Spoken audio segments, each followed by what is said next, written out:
teoría general del empleo, el interés y el dinero.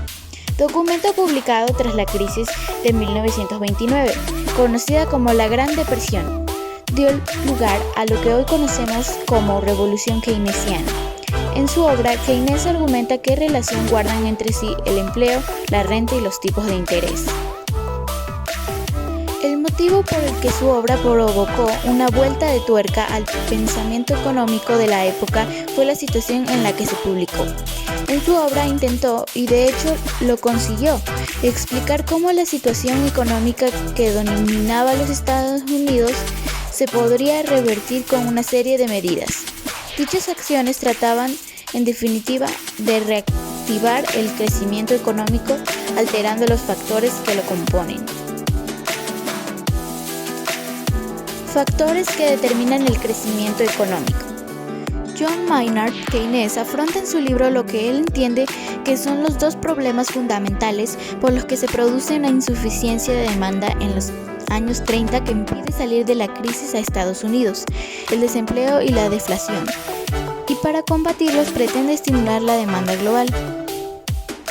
Bajo el presupuesto que la demanda global es igual a la oferta global, tomaremos como referencia la fórmula de PIB. PIB igual C más I más G más abre paréntesis X menos M cierra paréntesis. En la fórmula C representa el consumo de las familias, I representa la inversión, G el gasto público, X las exportaciones y M las importaciones.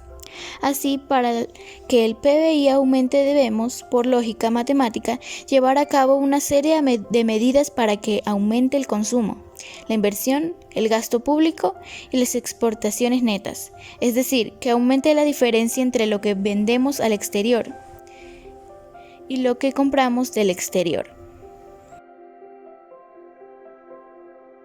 Consumo.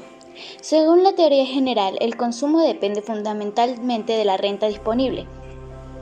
Para aumentar la renta disponible del conjunto de la economía, se debe en primera instancia reducir el nivel de desempleo hasta donde la técnica, los recursos y el costo de los factores permitan. Finalmente, el empleo está determinado según el economista británico Keynes por tres factores: la propensión marginal a consumir, la eficiencia marginal del capital y la tasa de interés. Es decir, si aumentamos la renta disponible, la renta de la que disponemos tras la intervención de los gobiernos aumentará el consumo. Sabiendo esto, la principal fuente de la que un ciudadano obtiene su renta es el empleo. En un entorno como el de la Gran Depresión, con un desempleo desorbitado, era necesario abordar el problema de raíz. De esta manera, la difícil empresa de reducir el desempleo al máximo posible pasaba por alterar los factores que determinaban el desempleo según Keynes. Para ello, Keynes señala que para el funcionamiento eficiente de la economía es necesaria la intervención gubernamental. En conclusión, teniendo en cuenta la importancia capital del empleo sobre la renta disponible, para que ésta sea la máxima posible, debemos reducir los impuestos. Inversión. La inversión depende, tal como dice la teoría económica de Keynes, de los tipos de interés y del crecimiento de los ingresos. Depende de los tipos de interés porque cuanto más barato sea financiarse, más aumentará la inversión. Por ejemplo, ceteris paribus, es más probable que un empresario se plantee pedir un préstamo si el tipo de interés que tiene que pagar es de 1%, que si el tipo de interés que tiene que pagar es de un 10%. El primer tipo de interés más barato de mayor margen de error en las estimaciones de rentabilidad. En el segundo préstamo, el más caro, el empresario se ve obligado a rechazar todas aquellas inversiones cuya rentabilidad estimada sea inferior a 10%. Por último, la inversión también depende del crecimiento de los ingresos. Si un empresario gana más, es probable que invierta más unidades monetarias. La principal medida que propone Keynes pasa por bajar los tipos de interés para fomentar la inversión. Gasto público.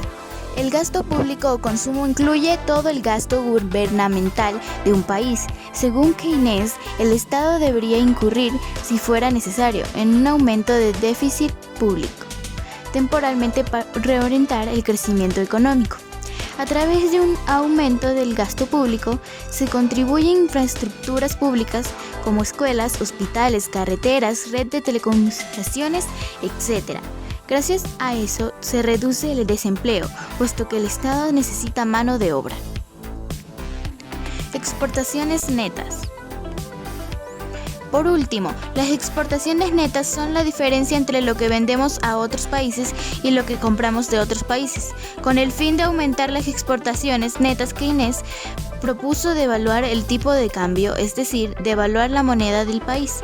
Cuanto más barata sea nuestra moneda, argumentaba Keynes, más probable será que vendamos más al exterior. En conclusión, en Estados Unidos coexistían desempleo y deflación, y Keynes propuso un modelo que explicaría cómo combatir estos dos males. Ese modelo no es otro que el de la demanda global.